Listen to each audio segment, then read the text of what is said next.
কাজীদা please অঙ্কন, কাজীদা আমার প্রশ্ন হচ্ছে মমতা বন্দ্যোপাধ্যায় যখন বলেন ক্যামেরায় প্রেস কনফারেন্সে যে দুধ গরু দেয় তার তো লাথি খেতেই হবে, এই দুধ কি বাংলাদেশি দুধ? বাংলাদেশ থেকে আসছে দুধ, এপারে আসছে দুধ, সেই দুধের কথা বলছিলেন মমতা বন্দ্যোপাধ্যায়। বলুন না, আমি ওনাকে দিয়ে শুরু করবো। হ্যাঁ দাদা, মধ্যপ্রদেশের শিক্ষামন্ত্রী রামমোহন রায়কে ব্রিটিশের দালাল বলেছে, তাতে শ্রমিক ভট্টাচার্য ধিক্কার জানিয়েছে, জানেন নিশ্চয়ই?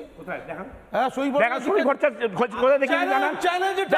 আপনি কিছু আজকে রবীন্দ্রনাথের গান নিয়ে আজকে রবীন্দ্রনাথের ছবি সোনার বাংলা বলার জন্য, আমাদের সোনার বাংলা বলার জন্য যাদেরকে বলা হচ্ছে, আবার আপনি বলবেন, এটা কাজী মাসুমাকে বলছে, আবার আপনি বলবেন, কাজীদাকে বলবেন, এক এক করে নাম্বার 1 বলি, একবার বলে দিতে। হ্যাঁ, অনিন্দ্য দার কাছে আবার আসবো। আচ্ছা, অনিন্দ্য দাস প্রমিস আবার আসবো আপনার কাছে, ওকে বলে দিতে। আর অনিন্দ্য বাবু গিয়ে মাসুদ বস্তি আর আটঘোড়া বস্তির যারা ওপার বাংলা থেকে অনুপ্রাণিত যারা এসেছিল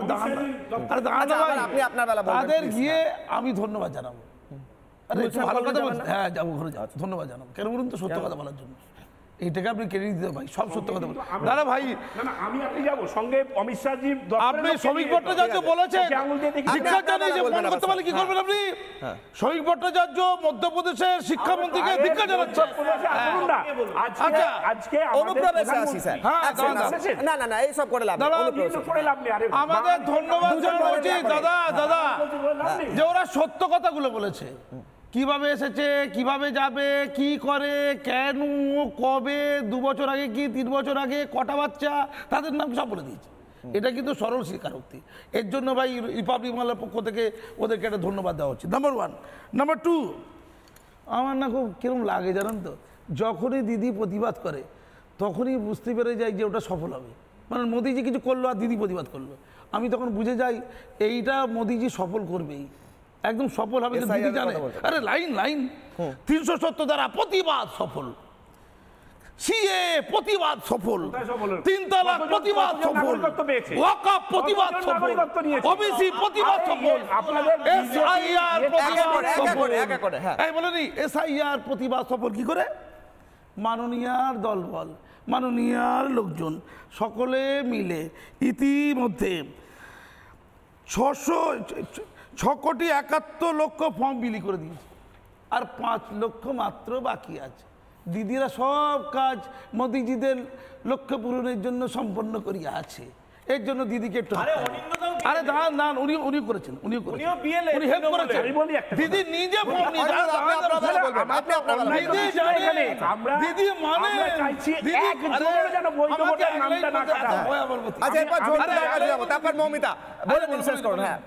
আমি শুধু দিদিকে ধন্যবাদ জানাচ্ছি। দিদি ভয় টয় দেখাবেন না, খামাখা লোকজন মারা গেছে। আপনি বরঞ্চ যারা 60 পেয়েছে পরীক্ষায়, তারপরেও তারা ইন্টারভিউ ডাক পায়নি, তাদের নিচু ভাবুন। জানি ওদেরকে চাকরি দিলে আপনাকে লক্ষ্মীর ভান্ডার টাকা 2-3 করতে পারবেন, আমি জানি। আমি পরিষ্কার বলছি, এসআইআর সফল হচ্ছে। পশ্চিমবঙ্গবাসী কেউ ভয় পাবেন না, আমার মুসলমান সমাজের ভাইরা কেউ আতঙ্কিত হবেন না। ওটা সাফল্যের দোরগোড়ায় চলে গেছে। কিন্তু একখান কথা আছে, আমি যেখানে ভোট দেব, আমার যে বিএলও সে আসছিল না ফর্ম দিতে। গতকালকে আমার অ্যাবসেন্সে অন্য লোককে ফর্ম দিয়ে চলে গেছে। আমি আজকে ফোন করে বললাম যে আমি আমার বউ আমার বাচ্চার 3 জনের ফর্ম জমা দেবো, কোথায় যেতে হবে বলুন? উনি বললেন কিছু করতে হবে না, একটা অন্য কমপ্লেক্সে আমি আছি, ওখানে ফর্মটা ফিল আপ করে দিয়ে দিন, নিয়ে নেবো। আমি যে কাগজপত্র অরিজিনাল দেখবেন না, বলছে না আপনি আধার কার্ডটা দিলেই হয়ে যাবে। আমি আধার কার্ডটা যথেষ্ট নয়, আধার কার্ডটা পরিচয়, তার সাথে অন্যান্য দিতে হয়। শুনে দিন, এই যে এসআইআর এর মধ্যে আমার যেটা উদ্বেগ, অনেক জালি ঢুকে যাবার ভয়, যারা এবারে এসে তাদেরও নাম ঢুকবে আপনি বলছেন অনেকে।